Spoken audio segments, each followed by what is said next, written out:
देखिए सारण के परसा विधानसभा में परसा की राजनीति गरमाई हुई है। अलग अलग पार्टियां, अलग अलग नेता जो है विधानसभा चुनाव को लेकर तैयारी में जुट चुके हैं। आज हम परसा में हैं, हमारे साथ बिहार सरकार के पूर्व मंत्री चंद्रिका राय जी हैं। सर, आज पिरारीडीह पंचायत दरियापुर के अंतर्गत जो पिरारीडीह पंचायत आता है, आपकी सम्मान जो है पूरे पंचायत जो किया, इसको लेकर खास तौर यहाँ के वर्तमान जो मुखिया पंकज माझी हैं, उनके लिए क्या कहिएगा? यहाँ के जनता के लिए क्या उम्मीद रहेगा आपसे? देखिए, सबसे पहले तो मैं आज यहाँ के मुखिया श्री पंकज माझी जी को धन्यवाद करता हूँ, दिल से धन्यवाद और बधाई देता हूँ कि उन्होंने आज मेरा सम्मान के लिए सरकार के तहत कार्यक्रम को रखा था और सारे 2-3 पंचायत के लोगों को भी इन्होंने बुलाने का काम किया था। और इस माध्यम से हम लोग जो आने वाला चुनाव है उसके संबंध में भी हम लोगों की बातचीत हुई।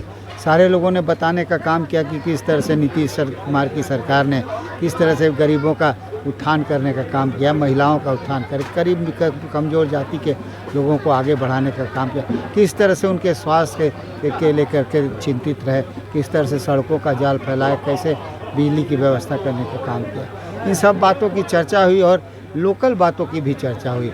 जो लोगों ने बताया कि किस तरह आज के जो वर्तमान विधायक हैं उनके कुकृत्यों की भी चर्चा लोगों ने करने का काम किया। विशेष रूप से बताने का काम किया किस तरह से गैर कानूनी ढंग से उन्होंने शिव मंदिर के ज़मीन को उन्होंने कैप्चर करने का काम किया है। ये सारे बातें हुई है और मैंने भी लोगों से अनुरोध करने का काम किया है कि जो व्यक्ति ने बिहार को बदलने का काम किया, माननीय नीतीश कुमार जी ने, जो 2005 के बाद से निरंतर रहे और 20 साल में उन्होंने कायाकल्प करने का बिहार का काम किया है। किस तरह का बिहार था 2005 के पहले, आप सभी लोग उससे वाकिफ़ हैं। किस तरह से अपराध बढ़ा हुआ था, किस तरह से सड़क नहीं थे, किस तरह से बिजली नहीं थी, कोई कार्य नहीं था, कहीं भी कोई अपहरण के सिवा कोई उद्योग नहीं था।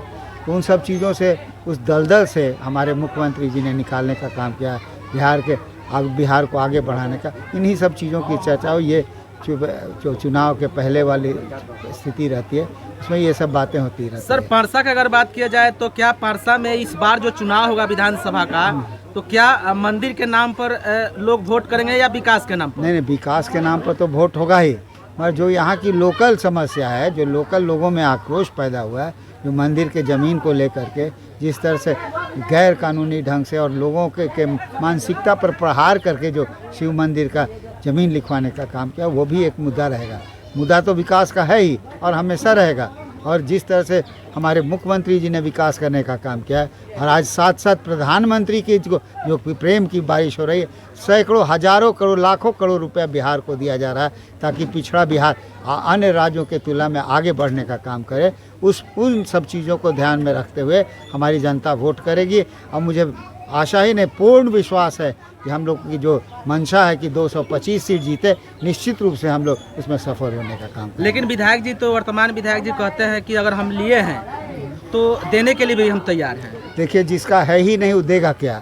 अच्छा, उसको तो ये भी नहीं पता है कि दान और अनुदान में क्या अंतर पड़ता है, तो उस आदमी का क्या कहना है जिसको दाने और अनुदान में नहीं? अरे, जिसका ज़मीन नहीं है वो दान क्या देवेगा? वो तो बाबा शिव मंदिर का ज़मीन है, शिव मंदिर का है, तो कोई चोरी डकैती करे कहे कि हम दान दे देंगे, तो ये तो गलत बात है ना। लेकिन विधायक जी ये भी आप पर हमेशा कटाक्ष करते हैं कि आपका भी जो घर बना है। नहीं, वो बात ठीक है, मैंने भी सुना है कि हमने देखा नहीं क्या बोले, मैं इतना ज़रूर सुना है कि एक बार कहते हैं कि वो मठ का ज़मीन था, एक बार कहते हैं वहाँ छठ घाट था, एक बार कहते हैं कि बाबा लोगों का कब्रिस्तान था, होते पंडित जी लोगों को भी ज़मीन में गाड़ दे रहे हैं, कभी शमशान का ज़मीन।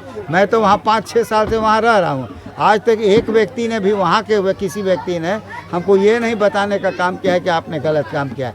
मैं तो एक बार शिव मंदिर में जाने का प्रयास किए, जब देखे कि चुनाव आ रहा है तो प्रयास किए, तो जो जलेबी छानने वाला सब था वो छनौटा लेकर के दौड़ाने का काम किया है। तो ये तो परिस्थिति आप खुद समझ सकते हैं कि मेरी और उनमें क्या अंतर है। इस बात को मैंने वहाँ पर दो छठ घाट बनवाया। मुझसे लोगों ने कहा कि सर जरा 1 कट्ठा ज़मीन छोड़ देते, हमने वो भी छोड़ देने का काम किया, जबकि वो मेरा था। फिर भी मैंने लोगों से पूछा कि क्या करना चाहते हैं, लोगों ने कहा कि थोड़ा सा मंदिर के लिए ज़मीन छोड़, मैंने वो भी छोड़ दिया। वहाँ तो मैं रहता हूँ, एक भी व्यक्ति ने आज तक मुझे ये कंप्लेंट करने का काम, भाई तो यहाँ आए थे तो छनौटा से स्वागत होने का काम किया था। तो आप समझ सकते हैं कि वास्तविक परिस्थिति क्या है। सर, जाते जाते एक सवाल है कि स्वतंत्रता सेनानी सकलदेव सिंह के राजकीय सम्मान नहीं मिलती है, क्योंकि स्वर्गीय दरोगा प्रसाद राय जी के साथ में वो काम कर चुके थे। इस तरह से सर इस बात को तिरंगा नसीब नहीं हुआ सर। इस बात को हम लोग फिर से उठाने का काम करेंगे। अगर ऐसा है तो बहुत गलत है, इसमें होना चाहिए। क्योंकि पहले से प्रशासन को ये सूचना दी गई थी सर, और लोग जो है गांव के लोग नहीं, हम मुझे कई घंटा सर मेरे नज़र में नहीं लाया गया था, नहीं तो हम निश्चित रूप से मैं प्रयास करके इस काम को करा देता। चलिए बहुत बहुत धन्यवाद।